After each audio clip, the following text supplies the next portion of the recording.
Organized crime tore through the suburbs of Chicago, leaving violence and corruption in its wake. Prominent officials were seduced by greed and power, doing whatever was necessary to protect their interests. Everyone was on the take. FBI search It would fall on the FBI to weed out the corruption and to find the killer of an innocent woman.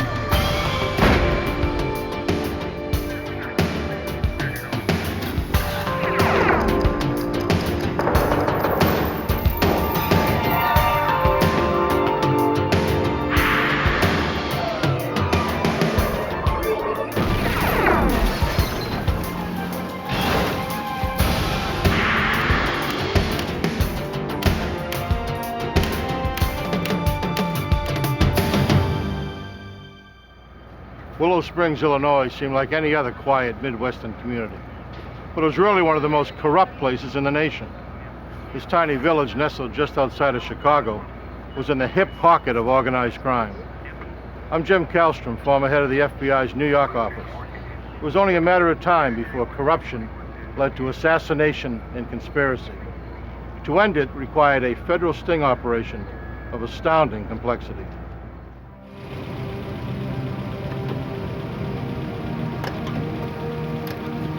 The bank of a sanitary canal in a remote industrial area became the site of a gruesome crime.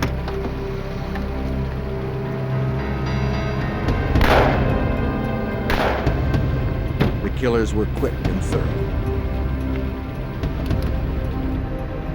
Nearby, 2 police officers were out on night patrol. When they heard the shots fired, they became alarmed.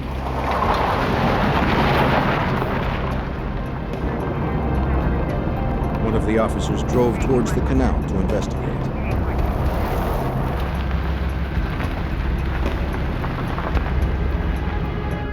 He found nothing as he searched the desolate area.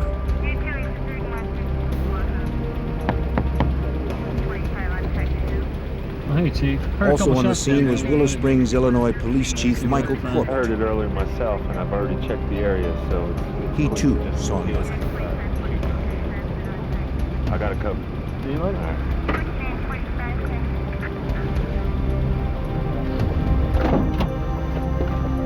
The following day, a prominent local attorney called police to report that his wife was missing. Well, Mr. Masters, we'd like to ask a few questions about your wife. Lieutenant Howard Vanek of the Cook County Sheriff's Department and his partner responded to the call. Attorney Alan Masters said that his wife Diane had been out the night before with colleagues and friends from a local college where she worked. After the meeting, some of the board members would go to a bar. She never came home. There was no sign of her yellow Cadillac. Meeting usually start? I believe it He starts said he made around calls 7 trying to o'clock. locate her It's usually until the same 2 in the one, morning, I honestly don't but know finally the gave name, up. but you know where it's located. For the I officers, suppose the information offered little insight. Excuse me a minute.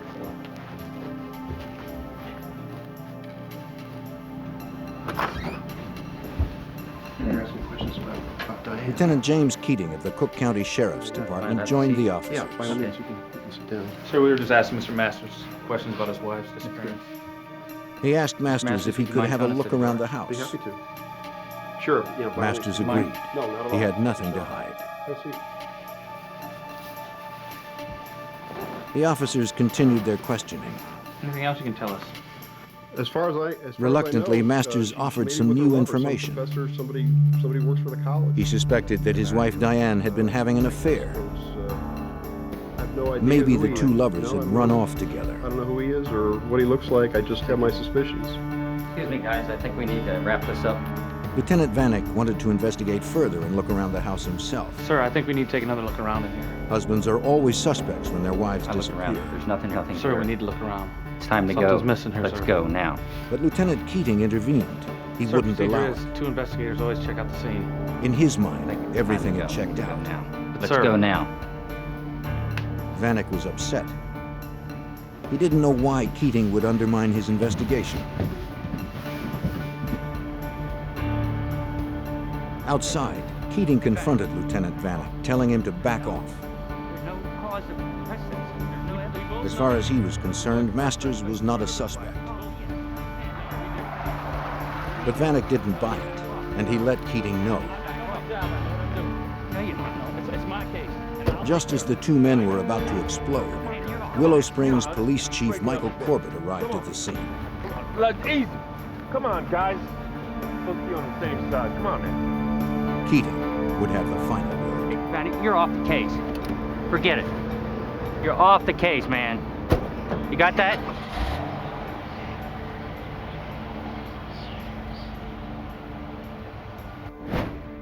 The question still remained, where was Diane Masters?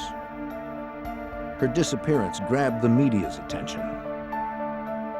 And Diane, if you would, please come to She had been very active in the local community. Diane had worked hard to help open a shelter for battered women. She was also involved in local politics and sat on the board of the Moraine Valley Community also, would like to College. present Diane with this plaque to show She her did how not much we appear to thank have her any for all enemies. the hard work and her dedication in opening this crisis center, something that is needed desperately in this community. But investigators began uncovering other details. It was reported by Diane's friends that her husband was controlling and abusive, and that Diane was planning to file for divorce. You know, you knew. Assistant U.S. Attorney Tom Scorza followed the case. We were pretty certain that what had happened here was that Diane and Alan had a regular marital dispute, sort of ordinary dispute, but that it had escalated into something much worse. Go ahead and send them in. Scorza's investigation soon revealed that Alan Masters was more than just a bad husband. Hey, Al, how you doing? It was rumored that Alan Masters had bribed local officials and police officers to secure favorable outcomes for his clients. How'd it go? Very well, very well. Nothing to worry This about at corruption all. extended right to the top of law enforcement. Allegedly, Masters frequently enlisted the help of Chief Corbett. If I don't hear about this anymore, it'll be worth every penny.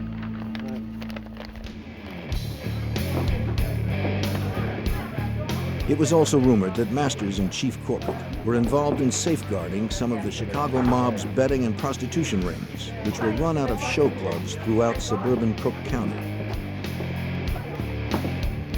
But investigators were focused only on Diane's disappearance. With no evidence and few leads, that investigation stalled.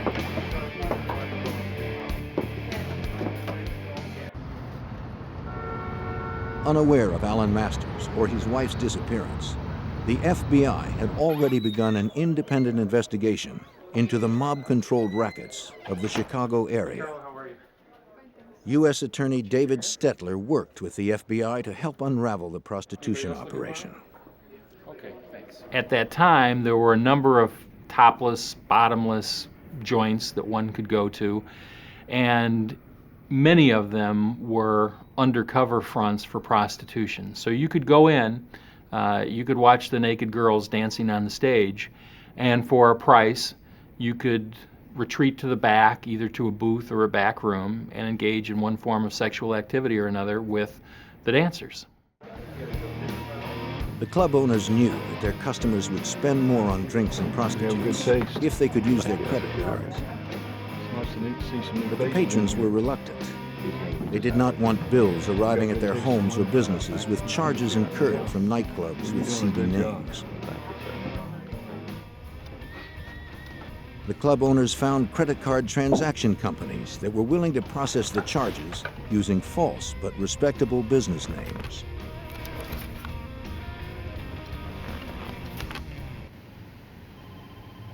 Special Agent Ivan Harris of the FBI's Chicago field office was assigned to help bring down the illegal businesses.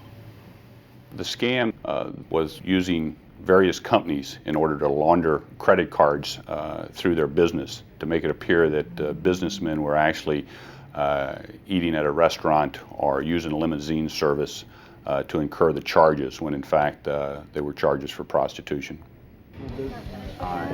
Larry Wright was one of the credit card transaction company owners. Wright would pick up the week's transactions from the clubs and process them through his company, National Credit Service, or NCS. One of his clients was a club owner named Joseph Marin, whose club was a front for a mob-controlled prostitution house. Wright wanted to expand his own operations. He approached Marin about setting up an illegal betting club. She's not had a chance to really interview her. Marin was willing to help out the man who made him money. She answers to the group. Wright would first need to pay protection money to local police in order not to be exposed and arrested. You feel pretty confident though? Marin was the man who could arrange that protection. Wright was more than willing to pay. All right. Marin arranged the meeting at the Willow Springs Police Department. I trust him completely. It was to take place with Police Chief Michael Corbett. It was believed that Corbett had been handpicked by the Chicago mob boss to oversee and protect their interests in and around Willow Springs. The word on the street, of course, was that no one could do anything in Willow Springs without the permission of the Chief of Police, Mike Corbett. The message also was, from virtually anyone you would talk to, that he was so powerful, that he was so well connected, that nothing could ever be done about him. I just want to make sure I don't get any unexpected visits. Corbett agreed to help Larry Wright set up the new betting operation for a price. Not quite yet. In return, Corbett assured him he wouldn't get any heat from his officers. All right. Larry Wright was well on his way. He returned to his office at National Credit Service, operated out of a nondescript office park location. Wright worked with 2 other staff members. Doing great. Very great. But these were not ordinary employees. NCS was not just a credit card transaction service for illegal activities. It was a front for the FBI. Larry Wright was actually undercover special agent Larry Damron. And he and the FBI were using NCS to work their way into the heart of the corruption in Willow Springs. While local investigators struggled to unravel the disappearance of a prominent attorney's wife, the FBI had set up an undercover operation in the town of Willow Springs, just outside of Chicago. Their target, organized crime, and the corrupt police who protected them from prosecution. The undercover work was often painstaking and frustrating. FBI Special Agent Larry Damron explains the difficulties inherent in undercover work. During the course of the undercover operation, you try to immerse yourself in what you're doing, and you try to assume that role because it's necessary for you to do that in order to accomplish anything. Oftentimes you'll hear people make comments, or you'll see people do things that in any other circumstance they would be arrested for immediately. And so what you have to remember is you're in a role and you play that role out. Damron had heard stories about how the mob resolved problems.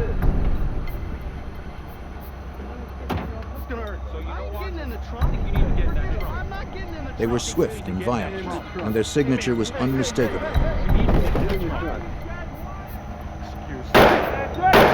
2 bullets in the head. There was no room for mistakes.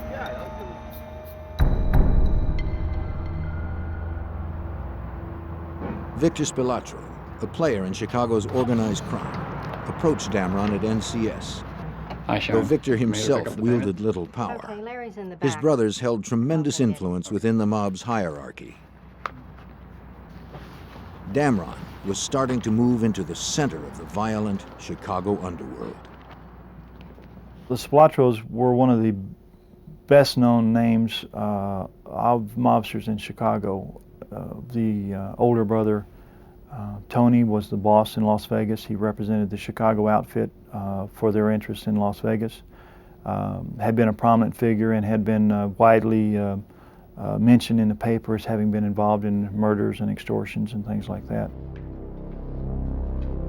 Agent Damron quickly developed a reputation as an effective businessman in laundering money for mob operations. Well, we got everything back here that you need. All right, you come on back. Sure everything's all right? Spilatro knew of NCS's activities with the local nightclubs. They were under his control. Really appreciate what you're doing for us. Good, everything's going good with the business? Yes, it's going great. Well, that's great. Good. He told Damron he would have to pay him a cut to stay in business. I'm glad you appreciate what we do for you. Okay, well, that's really good. Damron had no objection. The level that we had there is we were paying protection to a fairly important aspect of the mob, the Spilatro family. And so that gave us a little bit of status, if you will. But we had absolutely no authority or anything like that in the mob. We were just workers, and our value was we made them money. Agent Damron traveled to a remote hotel where he met with FBI Special Agent Gordon Brooks, who oversaw the undercover operation. To ensure that Damron's real identity was not compromised, the two met infrequently to exchange information. Brooks vigilantly kept tabs on Damron. The investigation was as dangerous as it was complex. Not to worry about things. The agent cautiously moved forward. He wanted to continue expanding the FBI's undercover operations. He used every opportunity he could to sell the idea of opening more betting and prostitution houses throughout suburban Chicago. Even with a go-ahead from the Spilatros, Damron would still need permission and protection from the police. Future. He met with nightclub owner Joseph Marin to hash out the details of the new clubs and secure police protection. Larry, how you doing? But there was a problem. Look, I got some upsetting news. What's up? Their protector, Chief Corbett, had been removed by the Willow Springs City Council under suspicion of corruption. Marin knew another high-ranking law enforcement official who could provide the same protection as Corbett. Lieutenant James Keating, Cook County's Vice Squad Supervisor. Tell you what, he deals with me.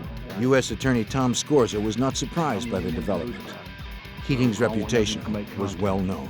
Okay, you feel pretty confident about this guy? Jim Keating was a lieutenant in the Cook County Sheriff's Police Department, but if anything, the rank understated his influence. He was a very well-connected officer in a very corrupt department. He had connections with people of higher rank who were also corrupt, and so he was a key figure. With Corbett out of the picture, the FBI shifted their focus to Keating.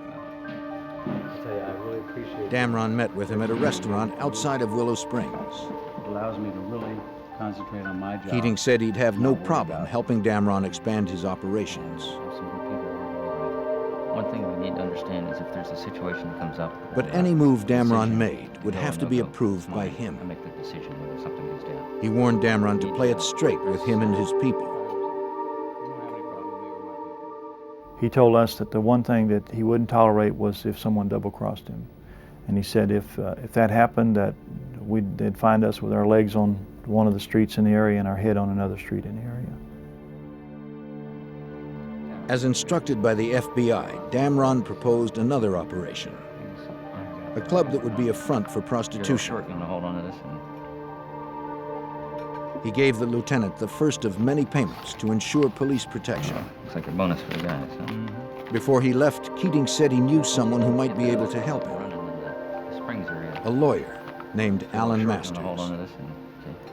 Though he had no direct dealings with Alan Masters, Damron had heard the name mentioned by Chief Corbett.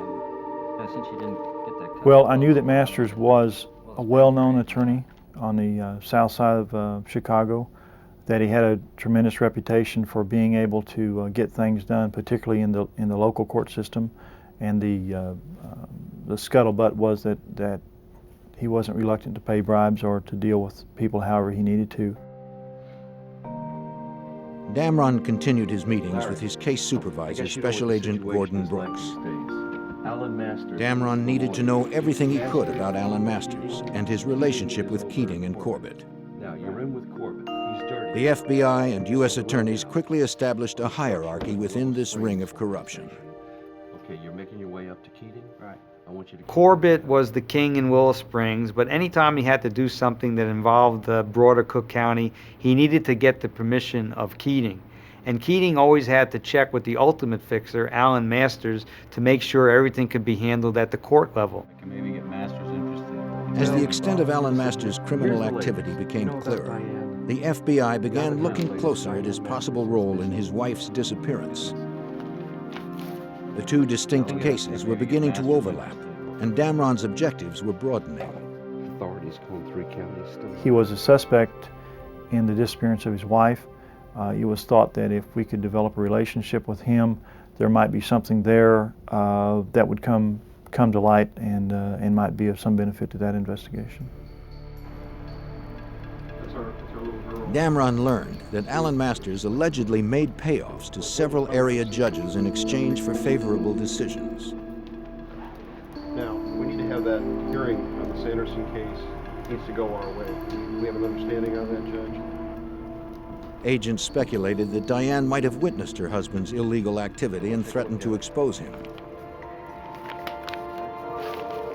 I think we can come to terms with that. Right this way, sir. Now trying to elicit information about Diane's disappearance, Damron continued his efforts to make inroads into the corruption around Willow Springs. He met with Keating several weeks later to follow up on his plan to open a show club. A good manager lined up. Oh, I've got a Again, friend, Keating mentioned that his friend Alan Masters friend could that, help. can take care of that. He's a real fixer. Damron took the opportunity to bring up Alan's wife. Keating said little, but then added an unusual comment. The same plan we had with the other one. Probably heard him, seen him. We talked about Masters' wife turning up missing, and Keating said, well, she turned up missing like the day before the divorce was going to be filed. That was convenient, wasn't it? It was convenient. And chuckled about what a good circumstance that was. Damron was cautious not to probe too far, fearing that Keating might grow suspicious. You've known this fella for a long time? Yeah, I've known him for a while. I've worked with him before. Sure, he can do. As the meeting ended, Keating handed over Alan Masters' phone number, saying the lawyer was expecting his You call. won't be implicated. I just need to make sure lined up. I'm going with the same. He proceeded to set up the meeting with Alan Masters. Hello? Mr. Masters, how are you? This is Larry Wright speaking.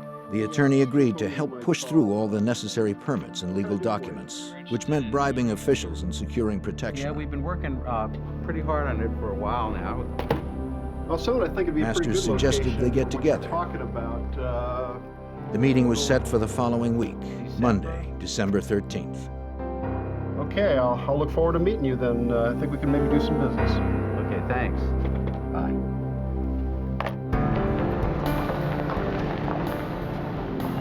Before the meeting would take place, however, a police officer on routine patrol near the sanitary canal area in Willow Springs noticed something unusual. Tire tracks led directly into the canal. He immediately called for assistance. Little did he know that the lid was about to come off the underworld in Willow Springs. Find these trucks out here and mark. While the FBI continued their undercover operation in the Chicago suburb of Willow Springs, an officer out on routine patrol made an alarming discovery.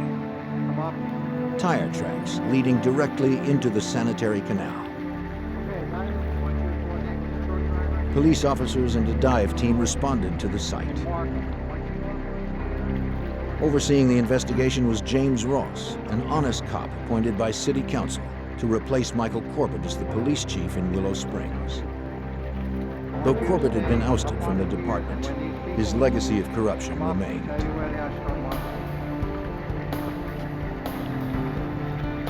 Below the surface, divers found a virtual underwater parking lot.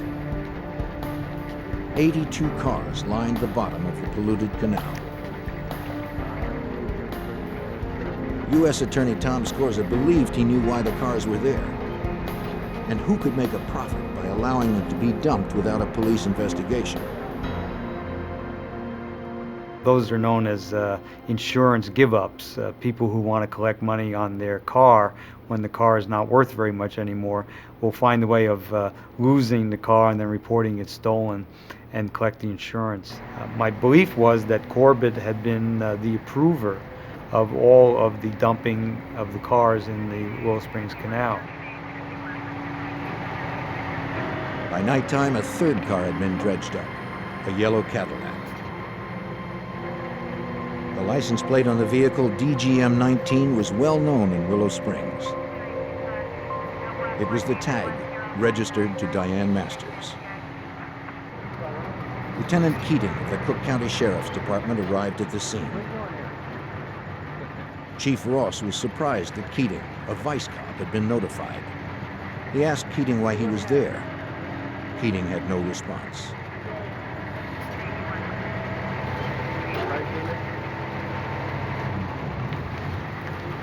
Officers continued examining the Cadillac. When they pried open the trunk, they discovered a decomposed body.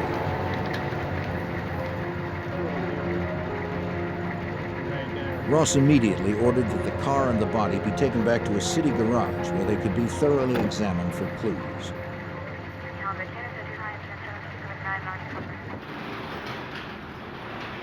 The decision not to use the police garage was well reasoned. Chief Ross knew this case potentially had far-reaching implications, and he couldn't trust his own officers. The fewer people nosing around, the better.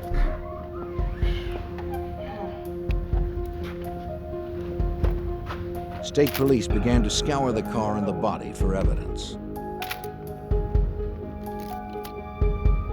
They found .22 caliber shell casings in the trunk.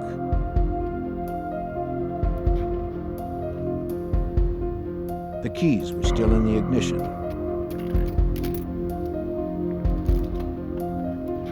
Eerily, the watch on the deceased body and the dashboard clock had stopped at exactly the same time, 1:50. They removed the body for further forensic investigation. The forensic team examining the body found the skull had been crushed. They also discovered 2 bullet hole entries in the left cheekbone. The bullet fragments inside the skull were removed and sent off to the FBI lab for ballistic evaluation.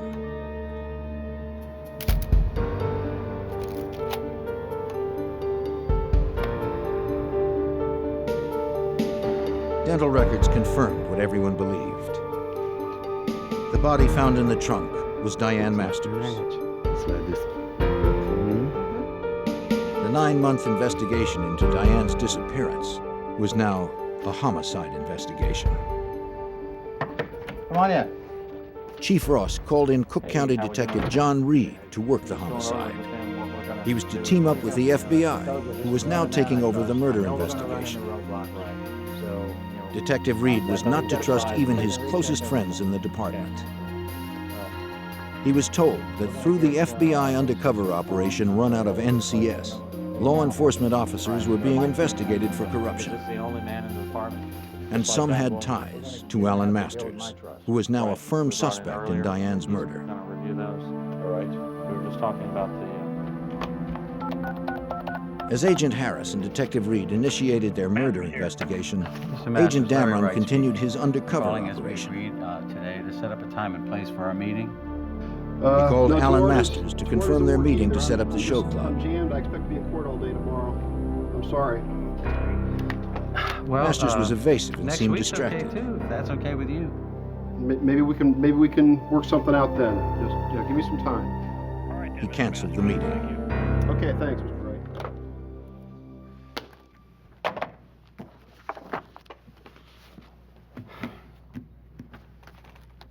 Damron immediately called Keating.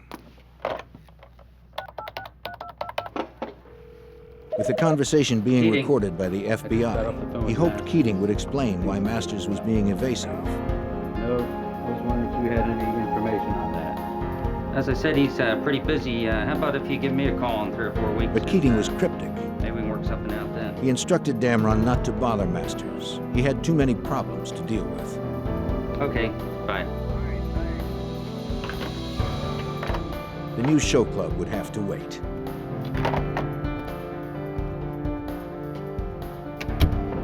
What do you got for me? Here are the transcripts. Damron met with Agent Brooks. Masters and Keating both appeared nervous since Diane's body had been discovered. But that was hardly enough evidence to prosecute either of them for murder. Perhaps Damron had overlooked something. He handed over his tape-recorded conversations with Keating. This is gonna nail him. We're gonna get him. Can you play that again, please? Over the next several months, the U.S. Attorney's Office, the Cook County Sheriff's Department, and the FBI began the process of merging the various investigations. All right. Well, The link between them was Alan Masters, Cook County Lieutenant James Keating, and former Willow Springs Police Chief Michael Corbett. If that's the case, if we can It would fall on prosecutors to begin constructing a case proving that the three men and all of their activities represented an ongoing, organized criminal enterprise. we can get the RICO prosecution happening. And what we had to do in order to prosecute Masters and Corbett and Keating for a collection of their activities, including the homicide, we had to show that they made up a criminal organization, a mini-mafia. Appreciate you meeting with us tonight, Mrs. Capstaff. Well, if you guys don't Detective Reed and Agent Harris's first step was to question Diane's friends who had been with her on the night she disappeared. Okay. You said that you followed her home that night. One of Diane's colleagues, Genevieve Capstaff, had actually followed Diane home that evening after a board meeting. And so I just wanted to see, so I followed her. Capstaff claimed everyone on the Moraine Community College Board who worked with Diane suspected that she was having an affair with an economics professor. She admitted that she wanted to see if the two were going to rendezvous. She followed Diane to her street. When Diane turned to go home, Capstaff continued on. Is there anything else that you can tell Further me that questioning might- revealed that all of the community college board members, including Diane, were given a $100,000 life insurance policy as part of their employment benefits. $100,000. Right. Yes, but that only covers. The policy specifically stated that proceeds would be paid if a board member died while traveling to and from board meetings. The policy was void when the board member entered their home. That's all, but. We appreciate your Alan Masters claimed Diane never arrived home that night. He was therefore eligible to collect the insurance money.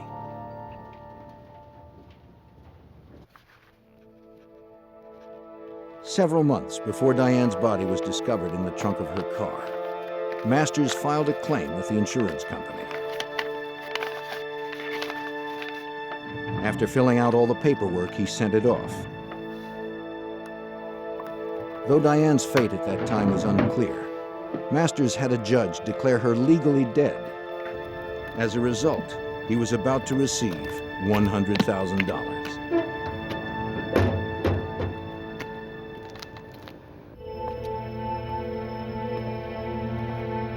Alan Masters was fast becoming the FBI's prime suspect in the murder of his wife, Diane. Shortly after her body was discovered, investigators learned that he had filed a claim with his wife's insurance company. Within a few months, 2 checks appeared in the amount of $50,000 each. If federal agents and prosecutors could prove Masters was responsible for his wife's death and that he profited from it, it would be one more element that showed that he and his accomplices were involved in an ongoing criminal enterprise. Homicide in a federal racketeering case carries much more jail time than a state charge. As the investigation began to take on a clearer focus, FBI agents working the Undercover case received bad news. Listen, we're gonna have to move rather quickly on this. The Washington Post had gotten word of the operation. Listen, we're having a bit of a problem. We're almost at the point where we can really make some impact. The Post gave the FBI 3 weeks to wrap it up before running the story. We have some have to be closed down. Is that right? Yeah, something like that. All 16. Agents had no choice but to quickly bring their undercover operations to a Details are in close. here, so please do me a favor. For U.S. Attorney David Stetler, the timing couldn't have been better. All right. The project had run its course, and the bulk of the information anybody was ever going to get had been retrieved, and to make the operation go on longer would have resulted in additional evidence, but it also would have resulted in the evidence that had been gathered becoming more and more stale.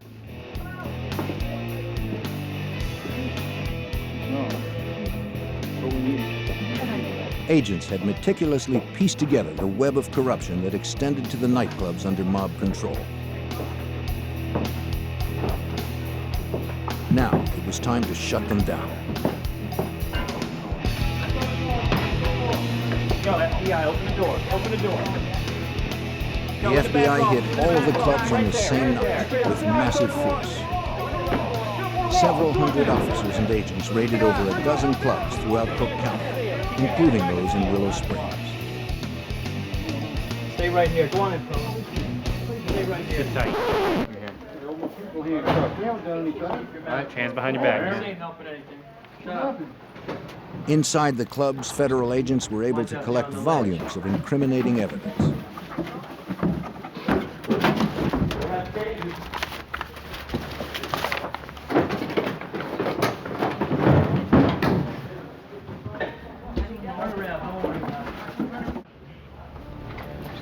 55 people were indicted, including club owner Joseph Marin, Tony Spilatro, and his brother Victor. They were prosecuted in both the state and federal courts for extortion, prostitution, bribery, and racketeering. Several deputies from the Cook County Sheriff's Department and officers from the Willow Springs Police Department were also indicted and convicted for protecting these businesses. After 3 years of undercover work, the sting operation was now officially closed. What's your friend's name? For Undercover Special Agent Larry Damron, it was finally time to leave the role of Larry Wright. I would say the finish was elation and disappointment at the same time. Disappointment that there were so many opportunities out there to identify other criminal activity. We knew that that it was a good job, that we had gathered tremendous amounts of evidence, and that we had a real insight into some of the criminal activity that was taking place that we hadn't had before. Alan Masters. Local authorities, the FBI, and prosecutors could now focus exclusively on the Diane Masters murder investigation. She said he hit her. They continued questioning her friends and associates, including the man with whom she was allegedly having an affair. There were other things that happened. Economics professor Jim Koselniak. He confirmed that he and Diane had a relationship. He also claimed that Masters had abused Diane physically, mentally, and emotionally. She lived in fear of her husband. Diane had told him she planned to file for divorce. Koselniak also had reason to fear Alan Masters. One night, Koselniak and Diane had met for drinks at a local bar. He recalled that Diane called home to check on her daughter. Instead of getting the babysitter on the phone, Alan unexpectedly answered. Alan? He suspected she was with her lover. I didn't know you were He was in trouble. irate and began to I threaten was her. calling to check on Andra. He vowed to destroy her.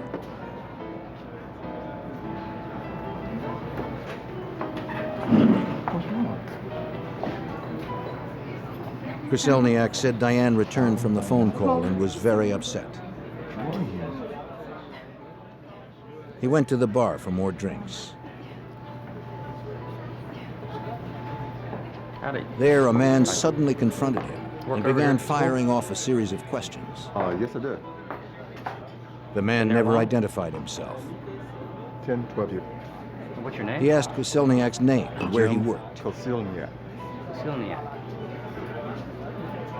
Though the man said little else, Koselniak felt he had just received a threat. Stay away from Diane.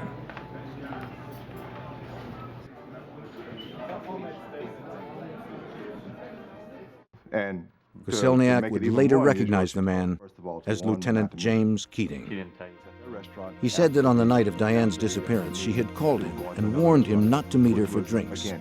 So this was an unusual move on her part. They usually got together after her college board meetings. What was the tone of voice? Lately, she had been troubled by Alan's behavior.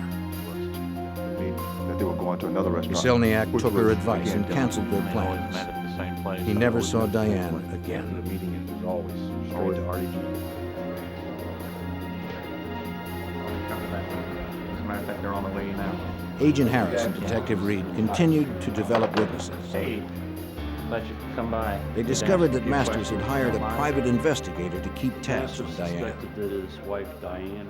We subsequently developed a cooperating individual named Ted Nakaza, who was a private investigator with Alan Masters. Masters had requested Ted Nakaza to place a bug on his home telephone number because he suspected his wife Diane was having an affair. I got a few tapes. Hey, what do you guys got for me? Nakaza told investigators the bug was successful in exposing Diane and Koselniak's affair. Good news. Ted Nikaza played back a telephone conversation, captured on tape, where Diane was talking in a highly sexual way with the boyfriend, Jim Koselniak. According to Nikaza, after playing the tape, Alan Masters declared his intention to kill Diane and to get Keating to make it look like an accident. Alan Masters wanted his wife murdered, and he had the resources to get away with it.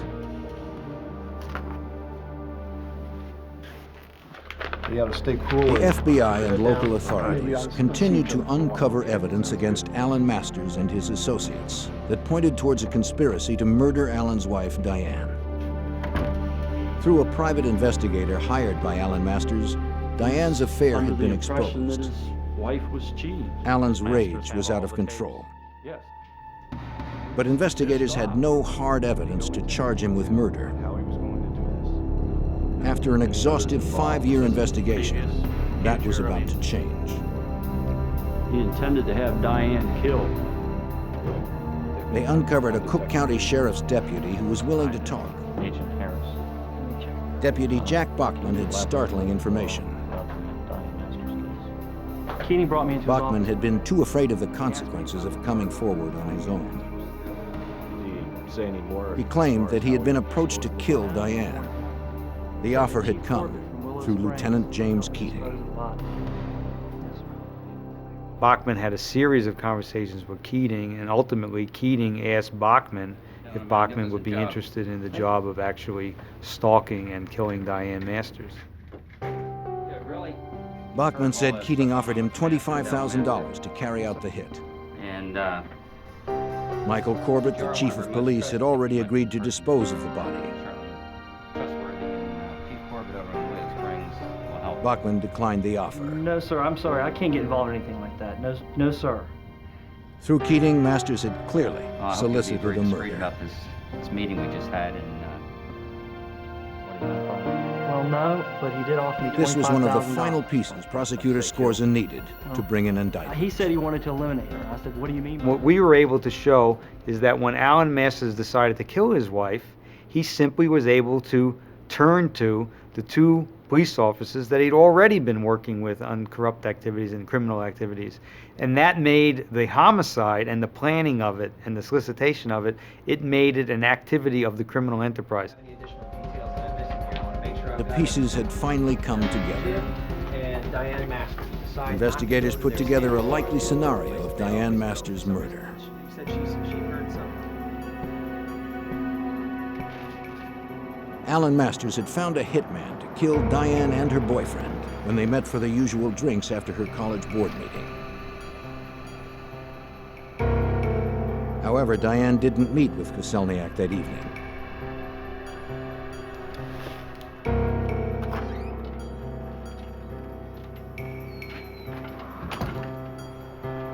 You're home late tonight. The meeting ran late. Furious, Masters took matters into his own hands. Alan Masters was at home babysitting their young daughter. He was setting up his alibi by making long-distance calls all night to prove that he was home. He never expected his wife to walk in the door. She did. She began the process of getting undressed, and he hit her with a blunt instrument, 2 blows to the head. Masters then called Chief Corbett, who came with an unknown accomplice to dispose of the body. They dumped Diane's body in the trunk of her Cadillac. Corbett then drove away with the accomplice following him. Masters remained at home with his daughter.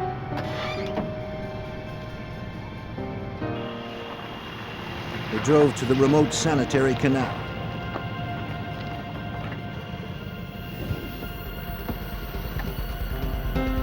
Diane's watch was reset to throw investigators off the trail should her body ever be found.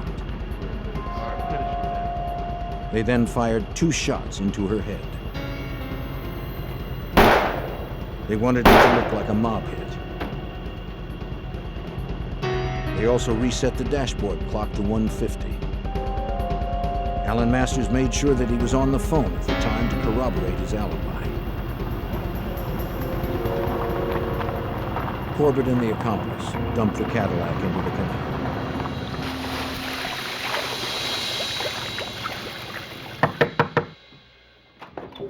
In June of 1988, 6 years after Diane's murder, investigators brought charges against the 3 conspirators. Former Police Chief Michael Corbett was the first arrested on federal charges of racketeering, bribery, and conspiracy to solicit and cover up the murder of Diane Masters. Special Agent Ivan Harris tried to elicit a confession. Mike Corbett subsequently confessed that he was in fact the person that had put Diane Masters' car in the canal. He disavowed any knowledge, knowing that she was in the trunk of the car at that time.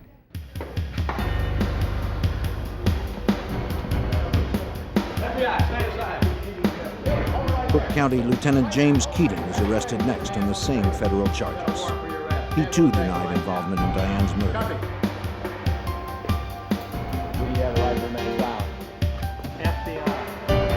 And finally, Alan Masters.